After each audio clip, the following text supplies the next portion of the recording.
In this video, we're going to be talking about how to get your water damage restoration company to number one in the old Google, what that actually looks like. And this will be really interesting for you guys because I've been doing this 16 years, and SEO people love to make this shit sound way more complicated than it is. I'm going to show you it's actually kind of formulaic. So I started here with a random search. I did water damage restoration in Detroit. That's the area I'm from. I grew up just across the border in Canada, actually, right, but close enough to Detroit to hear the gunshots. So normally when you do a search, by the way, you'll see these sponsored ads for companies. About 10 to 20% of people will actually click these.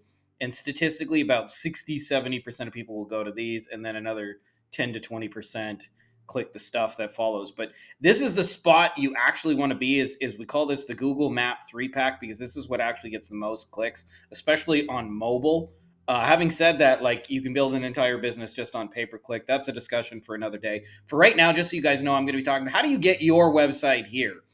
So the first thing is to understand that, like, there's basically like five major ranking factors. I mean, there's probably 100 things, but if we're doing 80-20, the five things that actually matter. The first thing of those is this listing itself actually optimized? So I'm going to click on this, and you'll notice, like, one of the first things is, what is the name of this, by the way? Detroit Water Damage Restoration. What did I search for? Water Damage Restoration Detroit. So the fact that they have that, and then right below it says Water Damage Restoration, they're obviously in the area. So this is like the first thing, is they actually have a listing that's optimized. Whether this is by design, that's a terrible. This is totally the Detroit image. But you'll notice DetroitWaterDamage.org. They do fire damage, mold inspection. So they've actually taken the time to list the areas that they service, um, the services that they offer. And these are all keywords that Google's looking for, right? So when they see things, when they're looking for the word Detroit and water damage restoration, like, it's all over this page. Now that may sound really obvious that you should do that, but you would be amazed at how many people put their company name, we're Serve Pro, or whatever your name is, cleanup crew of blah blah blah, and they don't put the thing they actually do. And of course, if people are searching you, they don't know. So there's the first reason that they're actually ranking number one, is they're optimized for what people are looking for. So second thing, by the way, is Google reviews. And I'll give you guys a little pro tip if you don't have a review system in place. This is actually ripe for someone to take over, because like 15 reviews is the highest one. That's really not a lot of competition. Um, I would look for, in most competitive places, like, as a ballpark figure, you want to aim for at least 100 if you want to get into the map listing and stay there. So how do you get reviews with consistency? I'm going to give you a service called So Tell Us. I don't make any money for this. I don't even know their pricing. I just know this is used by a lot of the top contractors we work with as well. Like, not just in the restoration space, but I see a lot of, like, roofers and painters and things like that use it. So I don't know their pricing because they don't have it publicly listed on their website, but it's usually probably like 100, $200 a month if I had to guess. And what they do is they integrate into your CRM so that as soon as you finish a job with somebody, they immediately get a text message and an email that says, leave us a review. And then what happens is, if they have something bad to say, it stays internal, meaning they email you and don't post it on the internet. It says, sorry to hear that, tell us about it. So Tell Us, hence the name.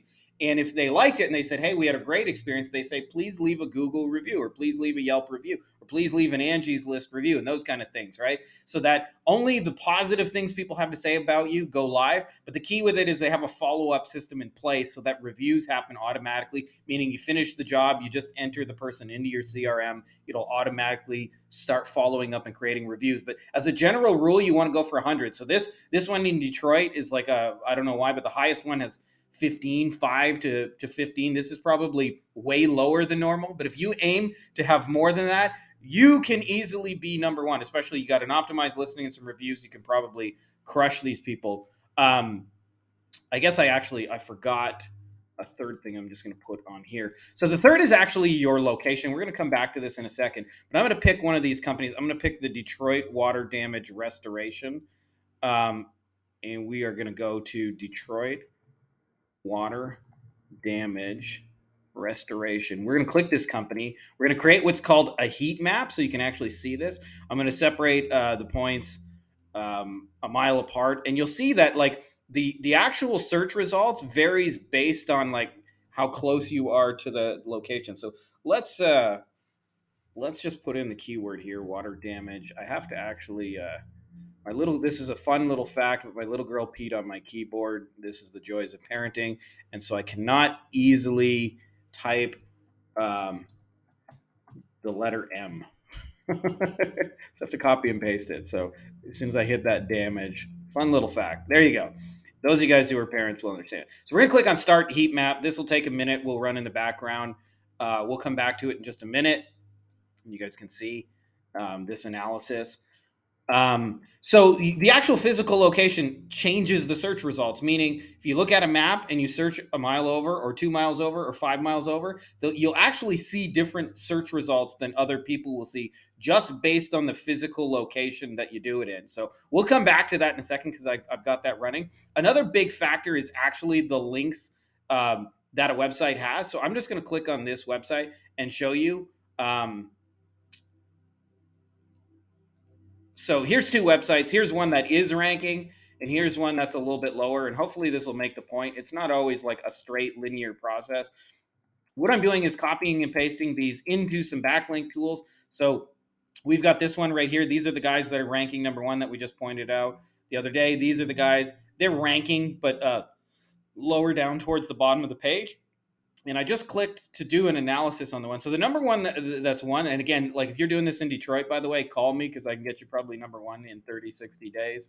But they have 21,000 backlinks. It's a low authority score in a Google search traffic, but 21,000 backlinks is the reason why they're number one. If you compare this to these guys, they're lower. They're at like 14,000, right? So generally, as like if you consider backlinks like a voting system, the more votes, the better. And also like who is voting for you. Like if you get a vote from the mayor or an endorsement from the mayor, that's going to carry more weight than say like your next door neighbor, right? So like there's an authority factor taken in place, but all things being equal, we want more and better links.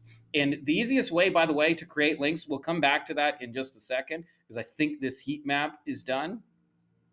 And you'll see, so even though they were actually number one for the most part, they have a small little area they rank for in yellow. And if you start getting a couple miles out, so these guys actually aren't well optimized, even though they're showing up number one for our search here. It looks like it because they're number one here. But if we actually like look at the heat map and just move away, they're number 5, they're number 8. You go a couple miles out, they're number 20. So these are the kind of things, like a lot of times, by the way, the biggest opportunities for you to start like actually generating real business is not the stuff over here where you're number 20, but like think about here, number 7 and number 6, like they're actually not that far. They did a little bit of optimization and moved up just like 4 spots. The difference between here, like this is number 7, and here to top 3 is often pretty astronomical. So like it's often like it depends a little bit on your competition, of course, but you want to have more and better links and more and better reviews. Now we mentioned the physical location. I showed you guys a little bit about the links. Another piece that Google's looking for, by the way,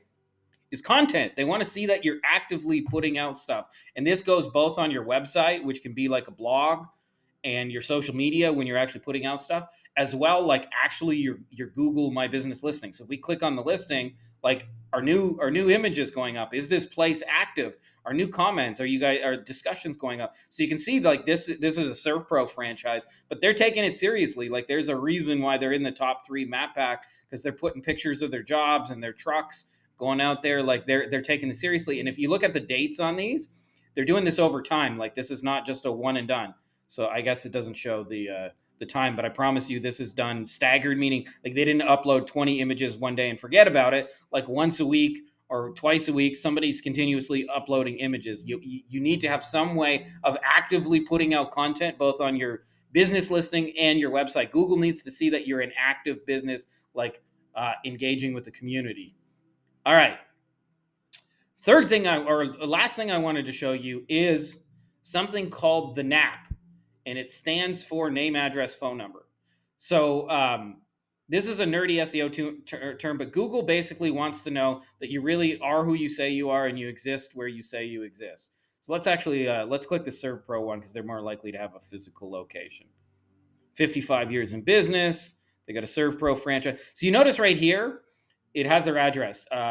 2937 East Grand Boulevard, Suite 311. So a NAP is this basically here is name, address, and phone number. Usually it's all in the same place. And what Google wants to see is when they scan other websites on the internet that this information is consistent. And by the way, they're really nitpicky about small little details. Like see how it says Suite 311, it says STE. You want to make sure that it says STE 311 on all the websites, because if it says Suite on one and STE or unit number or number 311 or things like that, or say it says E Grand BLVD, but then it says East, the whole world, or it says Boulevard, the word. Google doesn't like inconsistencies in any of this. Also, same thing, they want to see the same phone number across all the websites for you. So if you actually like do a search, like for example, does your Angie's listing, does it match? Does your name, address, and phone number match everything that's um, said on your existing website, right? So like if we click on this one, MJM Restoration, I'm just clicking a random thing.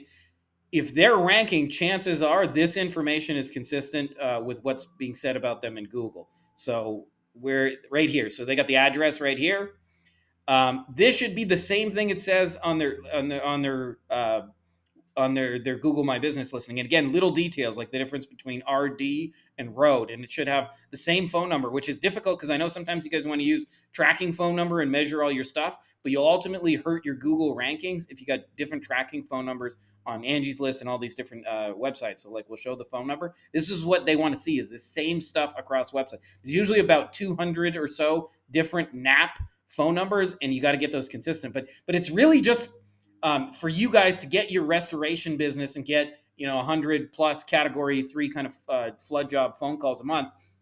You got to make sure your listing actually says what your shit is about, because if you don't do that, you're not going to rank very high. I'm going to put my dad hat on backwards here just so we can be cool for a minute.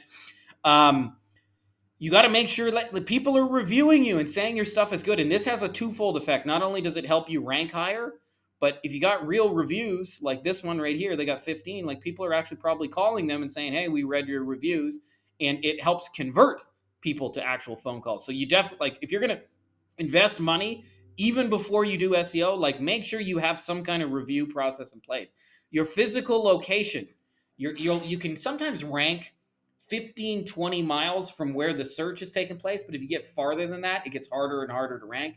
Not saying it can't be done, but the farther and farther somebody is from that location, the harder and harder it's going to be. So obviously, like you want to own the areas which you guys are actually physically located in. That should be the low hanging fruit. You need links, and links go hand in hand with content, because people ask me like, how do you get links? How do you get other people to link back to you? And for the most part, it's just creating content. You write articles on other websites and you say, hey, like if you're interested in finding out more, click back to our website. Like that's really the game, right? So links and content are really essentially the same kind of game. They're very interwoven. And then making sure your name, address, and phone number. I didn't run an analysis on any of the name, address, phone number, because it takes probably about 15, 20 minutes, which is longer than this video. But I wanted to show you, like you guys can see what the result of this, when you do this right, what will happen is you'll show up the right places. You'll show up all green where you want to be. Green being like 1, 2, 3 map listing, and in the sweet spot where 60% of the phone calls, where somebody, when they actually have an emergency, pick up their phone and search for a water damage restoration company, and they click one of those listings, like they're going to actually pick up the phone and call you. So hope this is helpful. If you guys are interested, by the way, in getting our help, this is what we do. We rank websites in the restoration space and help people get category 3 flood jobs. And one of our secrets is, I mentioned the importance of content. We know how to make a lot of good content, and our one of our secret weapons is really that we have AI at our disposal. So I'm going to show you just a little something real quick here so you can see how powerful this actually is. Like imagine you wanted to write an article about a emergency flood repair that you do, and say you're located in Detroit. Like that would take a lot of research. That would take a time. You'd have to hire a writer. Besides having like actual human writers, like we build the frameworks pretty quickly by just going, please write me a 500 word SEO optimized article for about emergency flood repair in Detroit, Michigan. And I had to copy and paste the letter M, as you guys are now well aware of. So I want to show you the power of this. Let's just, because I'm and we hit enter and wait a second and boom, spits out. And by the way, this AI driven stuff is actually really good. Introduction, understanding the urgency, assessing the damage, water extraction and drying, mold remediation. Like it tells people what this process, salvaging possessions and property. This is actually a pretty good article, by the way. And imagine you can put this stuff out on your map listings and stuff. So having somebody in your corner that can do this for you, that is always and the other thing about content is I consider it like creating inroads to a city. Like imagine I actually visited a city once in Peru that has it has no incoming roads. So it's like 400,000 people and you can't drive into it. So I want you to imagine like your business as something like that.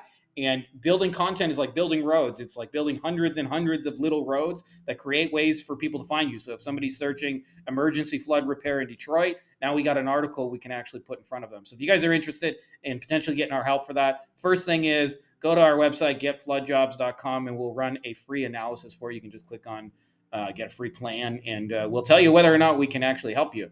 And that's it. So I hope this video was helpful and shed some light on it. It's really just execution of the basics, optimizing your stuff, getting people to talk about you, optimizing for the right locations, building links, putting out content, making sure your name, address, phone number is consistent, and doing that better than anybody else in your market, especially the review piece. So I hope that's helpful to you guys, and see you in the next video.